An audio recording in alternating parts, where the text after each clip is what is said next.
This is He Knows Everything, bringing you that heat and far. LeBron James, was this the right decision? Was this the decision that you were supposed to make?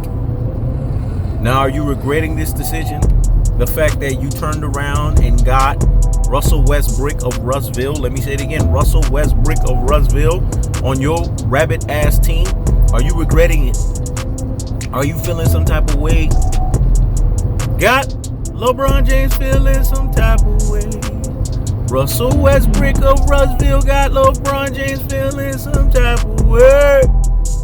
Russell Westbrick of Russville got LeBron James feeling some type of way. Some type of way. You made the wrong move. You made the wrong decision, and now you're dealing with your inevitable fate. You want to know what that inevitable fate is? The fact that you have Russell Westbrick of Russville on your rabbit-ass team. You honestly thought that this guy was going to be a deciding factor? That he was going to be a catalyst? That he was going to be an X factor?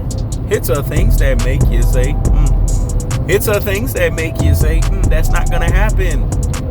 Because he's a Russell Westbrick of Russville. You are LeBron James. Just go out there and say it. Make the public proclamation that this was desperation. Let me say it again. Make the public proclamation that this was desperation. Because of where Brooklyn at, where Brooklyn at, where Brooklyn at, where Brooklyn at. Because when Biggie said it, he didn't ask a question. He made an emphatic statement. Vernon Maxwell prophesied it too. And then the fact that you have the silver lining of Kevin Durant is fully back, ingratiated, and basically revitalized into dominance of 50, 40, 90 walking gazelle mode. And the fact that Kyrie Irving is in Uncle Drew razzling and dazzling mode. And the fact that James Harden is back, fully ingratiated in the James Harden's mode of playing basketball. Let's be honest with ourselves, man. Let's tell the cold-hearted, let's tell the unadulterated, and let's tell the cutthroat truth-telling fashion that you were afraid of the Brooklyn Nets, and that's why you got out of love desperation Russell Westbrick of Russville. This guy's going to be the biggest thorn in your thistle. No, let's contextualize. He's going to be the biggest love thorn in your love thistle because you didn't understand it. You didn't pay attention. You didn't listen. You didn't reveal cerebral, LeBron James. You revealed the lack thereof of cerebral.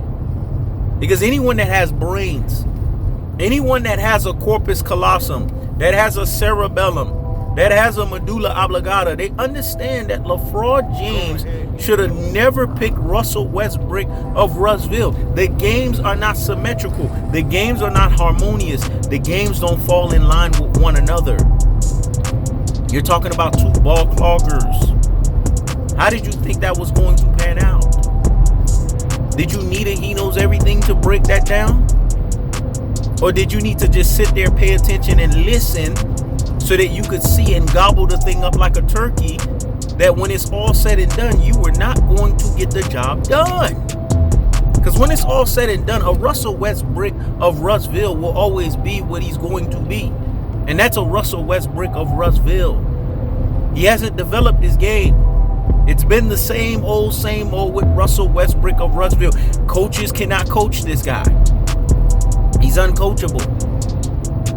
And if they do try to coach him, we find a precarious situation where Russell Westbrick of Russville tries to pout and cry about the fact that he can't be himself. See, this is the modern day basketball player. It's Rudy fucking Poo and Plum Plum Brain. It's classic fucking Doden Troglodyte. It's ultra fucking fanboy with the ultra fucking fanboy rhetoric. These are the only NBA fans that subjugate themselves to this nonsense and that prescribe and tell themselves that they accept this bullshit and this fuck shit. Because when it's all said and done, that's what they're doing. They're accepting the bullshit and the fuck shit. They're accepting the rhetoric. They're accepting the nonsense. Russell Westbrick of Russville has always been what he's been, a Russell Westbrick of Russville. His basketball game has denoted it. The fact that he didn't bend the proverbial fucking knee to Kevin Durant and kiss the ring while he was at it denotes it. And it's the Kevin Durant curse.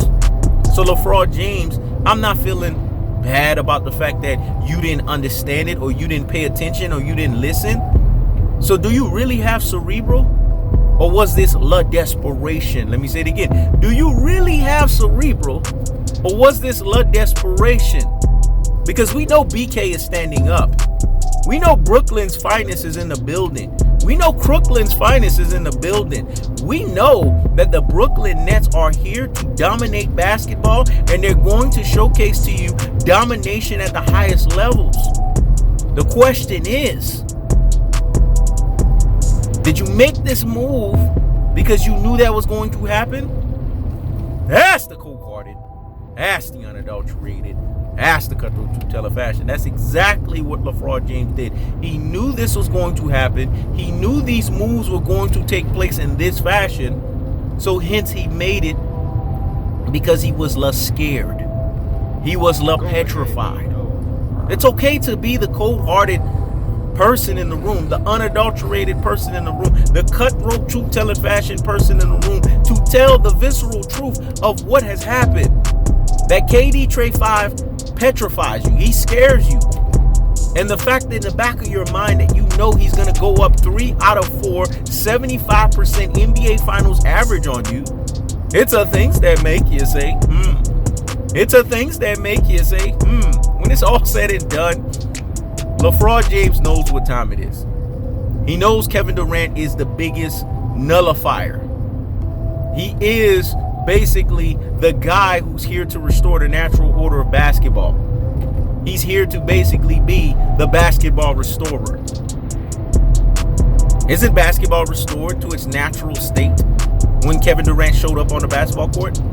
A big resounding yes. Hasn't that happened? A big resounding yes. So what is not cold-hearted? What is not unadulterated? And what is not the cutthroat truth-teller fashion that's associated with what he knows everything is saying? I keeps the foot on the what? Eeks. I keeps the foot on the what?